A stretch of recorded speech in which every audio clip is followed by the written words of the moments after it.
watching GW News Recap. I'm your anchor, Azan Jamir, bringing to you the top stories of the week. Let's have a look at the stories that made it to the headlines.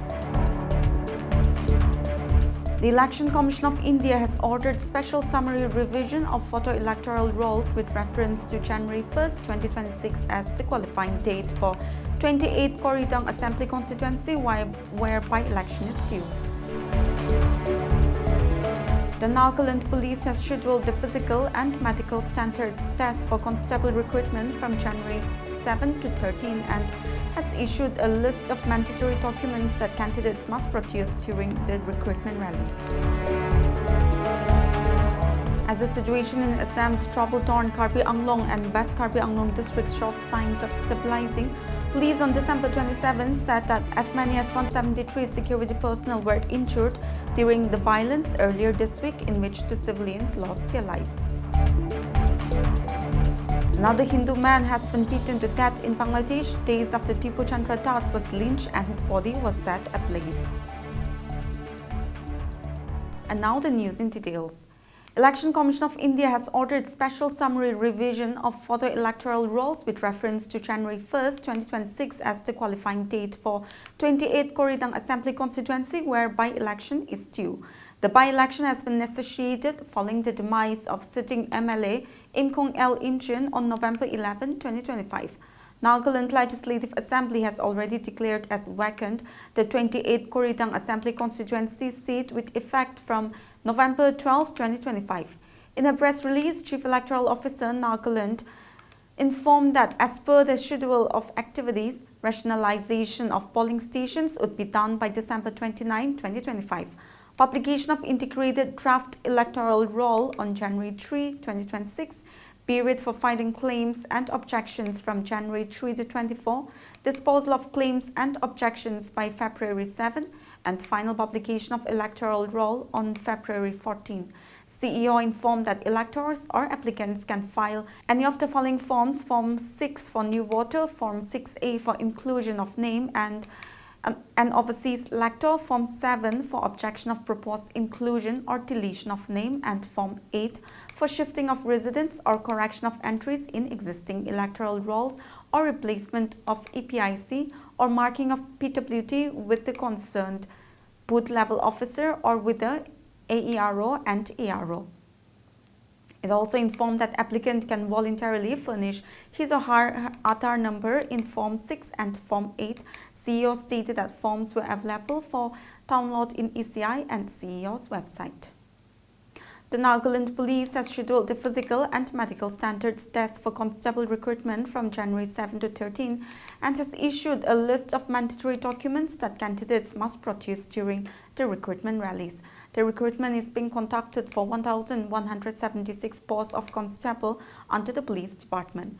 The BST-PMT will be conducted at designated district venues. This include the police complex at Chumukitima for candidates from Dimapur, Newland and Chumukitima districts, NAB Battalion headquarters at Sajang, Tizama, Okezong and Pek, RSA ground at Old Semanyu Town, Imkong Marine Sports Complex in Mokokchung, Loyum Memorial Ground in Twinsang, and local grounds or institutional campuses in districts including Woka, Zanapoto, Longleng, Mon, Noklak, Shamator, Miluri and Pek. The written examination is scheduled for January 20, 2026 from 10 a.m. to 12 noon. The date and time and venue for interviews will be notified at a later stage, the notification added. Meanwhile, in a separate press notification issued, the Nagaland Police reminded provisionally accepted candidates to compulsorily produce photocopies of mandatory documents at their respective district recruitment rally venues for verification during the PST-PMT. Candidates who fail to successfully upload their backward tribe certificate during the online application process have been directed to produce a photocopy of the same at a recruitment rally venue for verification, it said. Failure to produce any of the mandatory documents during PST-PMT will result in rejection of candidature. In view of the large number of applicants, the scrutiny of documents will begin from January 2, 2026 across all the venues.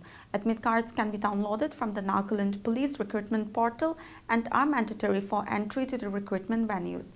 As per an earlier update by the Nagaland Police Headquarters, a total of 31,489 candidates submitted applications for the recruitment drive. As the situation in Assam's troubled on Karbi Anglong and West Karbi Anglong districts showed signs of stabilizing, police on December 27 said that as many as 173 security personnel were injured during the violence earlier this week, in which 2 civilians lost their lives. According to Assam Police, the injured personnel belonged to both the Assam Police and the Central Reserve Police Force. In a post on X, the police said the injuries were sustained during incidents on December 22 and 23 under Keroni police station in West Karbi Anglong.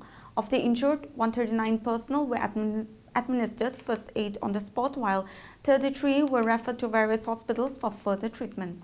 Officials said there was no report of any fresh untoward incident from either Karbi Anglong or West Karbi Anglong, though a strict vigil continues to be maintained by security forces. Prohibitory orders remain in force and internet services continue to be suspended as a precautionary measure. The violence followed a 15-day hunger strike by agitators from the Karbi community who were demanding the eviction of alleged illegal settlers from village grazing reserve and professional grazing reserve lands in the tribal belts. The settlers are mostly reported to have hailed from Bihar. Tensions escalated on December 22 after police removed 3 hunger-striking agitators from the protest site during the early hours, reportedly due to deteriorating health conditions. While the administration maintained that the move was meant for the hospitalization, the action triggered anger amongst protesters who went on a rampage. On December 23, the Kironi area witnessed widespread violence, during which 1 person was killed in police firing, while another was burned alive inside his house, officials said. An earlier attempt to evict settlers last year had been stalled after a petition was filed in the Guwahati High Court, which passed an interim order staying the eviction process. Meanwhile, a tripartite meeting was held on December 26 involving the state government, the Karbi Anglong Autonomous Council and the protesters. Chief Minister Himanta Biswa Sarma assured that the government would move the Guwahati High Court seeking an early order on the stay related to eviction from grazing reserve lands in both districts. Hundreds of accused have been arrested in an overnight crackdown in Delhi as the national capital gears for New Year celebrations. The arrests stood at over 660 in the South and Southeast Delhi districts. Dozens of weapons, lakhs in cash, illicit liquor, drugs and other stolen items were also seized in a preemptive action under Operation Arcot 3.0. The crackdown aimed at preventing crimes during the festive period. Coordinated searches were held across vulnerable areas within a span of 24 hours till the morning to have suspected troublemakers into custody. The joint operation was carried out by South and Southeast District Police. Southeast District alone accounted for 285 arrests during the intensified security drive, police said, adding that all the arrests were met under various laws, including provisions of the Arms Act, the Excise Act, the NTPS Act and the Gambling Act. Under Operation Arcot 3.0, about 155 bad characters or habitual offenders were taken into custody, police said. 10 property offenders were also arrested during the drive. The police registered 66 cases and made 66 arrests under the Arms Act. The seizures included 24 country-made pistols and 44 knives. Over 22,500 quarters of illicit liquor were also seized and over 60 people arrested in this connection. 10 others were arrested over the seizure of 10 kg of ganja during raids. Besides, over 350 people were arrested for consuming liquor in public places. The drive also focused on dismantling vehicle theft networks. 5 auto lifters were arrested to ensure that revelers don't face any trouble during the festive period. Besides, 231 two-wheelers and a four-wheeler were also seized during the raids. At least 30 cases were registered under anti-gambling laws and 68 gamblers were arrested in the 2 districts. Rupees 2.3 lakh in cash was also recovered. Another Hindu man has been beaten to death in Bangladesh days after Tipu Chandra Das was lynched and his body was set ablaze. Reports said 29-year-old Amrit Montal alias Samrat was killed in Rajbari's Pangsha sub-district around 3.5 hours from the capital, Dhaka. Approximately around 11 p.m. on December 24, he and some other members of his gang allegedly went to the house of a villager, Sahidul Islam, to extort money. The villager's family members began shouting that the gang members were robbers, and other villagers managed to catch hold of Samrat, who was beaten to death, while most other gang members managed to flee. Assistant Superintendent of Police said police rescued Samrat from the mob and he was rushed to a hospital where he was declared dead. Sarkar said Samrat had at least 2 cases registered against him at the Pangsha police station, including one of murder. One of Samrat's associates, Mohammad Salim, was arrested with a pistol and another gun. In a statement, the Bangladesh government claimed preliminary investigations have revealed that the killing of Samrat was not communal in any way. Thailand and Cambodia signed a ceasefire on December 27 after weeks of deadly border clashes between the two countries. During the third special Cambodia-Thailand General Border Committee meeting, the two countries agreed to put an end to the combat that erupted in early December this year. Both sides committed to freeze top positions, enable the return of the displaced civilians, and take confidence-building steps to stabilize the situation. The immediate focus is on preventing any further escalation by freezing military positions and easing the humanitarian impact of the border clashes.